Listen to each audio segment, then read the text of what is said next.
TV 46 Malenadu ವಾರ್ತೆಗಳು. ನಾನು ಮೇಘನಾ ಲೋಕೇಶ್. ಸನಾತನ ಸೇವಾ ಟ್ರಸ್ಟ್ ವತಿಯಿಂದ ಪಹಲಗಾಮ್ನಲ್ಲಿ ಭಯೋತ್ಪಾದಕರ ದಾಳಿಯಿಂದ ಹುತಾತ್ಮರಾದ ನಾಗರಿಕರ ಆತ್ಮಕ್ಕೆ ಶಾಂತಿ ಕೋರಿ ಶ್ರದ್ಧಾಂಜಲಿ ಹಾಗೂ ಭಾರತೀಯ ಯೋಧರಿಗೆ ತೊಂದರೆ ಆಗದಂತೆ ಆಂಜನೇಯ ಸ್ವಾಮಿಗೆ ವಿಶೇಷ ಪೂಜೆ ಸಲ್ಲಿಸಲಾಯಿತು. ಸನಾತನ ಸೇವಾ ಟ್ರಸ್ಟ್ ವತಿಯಿಂದ ಕಾಶ್ಮೀರದ ಪಹಲಗಾಮ್ನಲ್ಲಿ ಇತ್ತೀಚೆಗೆ ನಡೆದ ಉಗ್ರರ ದಾಳಿಯಲ್ಲಿ ಹುತಾತ್ಮರಾದ 26 ಜನ ಸಹೋದರರ ಆತ್ಮಕ್ಕೆ ಚಿರಶಾಂತಿ ಸಿಗಲಿ ಮತ್ತು ಗಡಿಭಾಗದಲ್ಲಿ ಉಗ್ರರ ವಿರುದ್ಧ ಕಾರ್ಯಾಚರಣೆ ನಡೆಸುತ್ತಿರುವ ನಮ್ಮ ವೀರ ಯೋಧರು ಸುರಕ್ಷಿತರಾಗಿದ್ದು ಉಗ್ರರನ್ನು ಸದೆಬಡಿದು ಜಯಶೀಲರಾಗಲು ಅವರಿಗೆ ಶಕ್ತಿ ನೀಡಲಿ ಎಂದು ಸಕಲೇಶಪುರ ಶ್ರೀ ಆಂಜನೇಯ ಸ್ವಾಮಿ ದೇವಸ್ಥಾನದಲ್ಲಿ ವಿಶೇಷ ಪೂಜೆ ಸಲ್ಲಿಸಿದರು.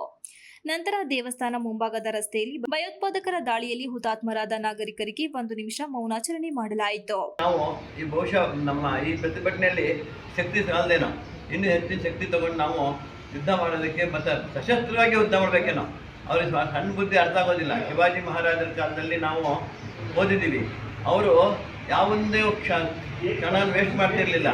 ಯಾವುದೇ ಯುದ್ಧ ಅವ್ರ ವಿರೋಧನ ಯಾವತ್ತೂ ತಡೀತಿರ್ಲಿಲ್ಲ, ಅವ್ರನ್ನ ಸಂಹಾರ ಮಾಡೇ ಮಾಡ್ತಿದ್ರು. ಅಂಥ ಒಂದು ಕೆಚ್ಚೆದೆ ನಮಗೆ ಬಂದರೆ ಮಾತ್ರ ನಾವು ಈ ದೇಶದಲ್ಲಿ ಸಾಧ್ಯ. ಇಲ್ಲೇ ಇದ್ದರೆ ತುಂಬ ಸಮಸ್ಯೆನೂ ಉಂಟಾಗುತ್ತೆ.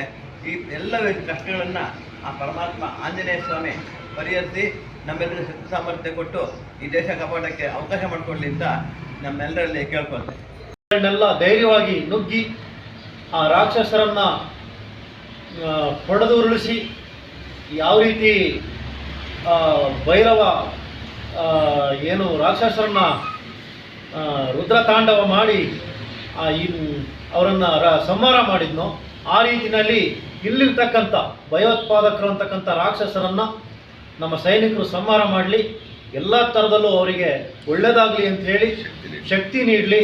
ಆ ಭಗವಂತ ಆಂಜನೇಯ ಅವರಿಗೆ ಉತ್ಸಾಹವನ್ನು ಮುನ್ನುಗ್ಗೋದಕ್ಕೆ ಉತ್ಸಾಹವನ್ನು ನೀಡಿ ಯಾವುದೇ ತೊಂದರೆ ತಾಪತ್ರಯಗಳಿಲ್ಲದೆ ನಮ್ಮ ದೇಶವನ್ನು ರಕ್ಷಣೆ ಮಾಡಲಿ ಅಂತೇಳಿ ಇವತ್ತು ನಾವು ಆಂಜನೇಯನ ಮುಖಾಂತರ ಪೂಜೆ ಸಲ್ಲಿಸಿ ಸಂಕಲ್ಪ ಮಾಡಿ ಬೇಡ್ಕೊತಾ ಇದ್ದೀವಿ.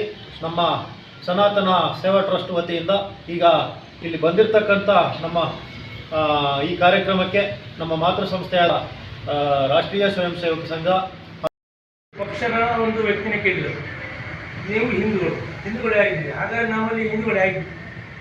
ನಮಗೆ ಇದೇ ಒಂದು ಸಮಸ್ಯೆ ಆಗಿದೆ. ನಾವು ಹಿಂದೂಗಳೇ 20 ಬಂದು ಸೇರ್ಕೊಳ್ಳೋದು ಮಾಡ್ಕೊಳ್ಳೋದು ಇದು ನಮಗೆ ಅಂತ ಪ್ರತಿಭಟನೆ ನಾವೆಲ್ಲರೂ ಹಿಂದೂಗಳು ಒಂದಾಗಿದೆ. ಹಿಂದುತ್ವ ಬಂದಾಗಾದ್ರೂ ನಾವು ಒಂದಾಗಬೇಕು. ಬೇರೆ ಬೇರೆ ನಮ್ಮಲ್ಲಿ ಏನೇ ಇರಲಿ ಎಲ್ಲ ನೋಡಿದ್ರೆ ಎಲ್ಲ ಗೊತ್ತಿದೆ ತಾನೆ.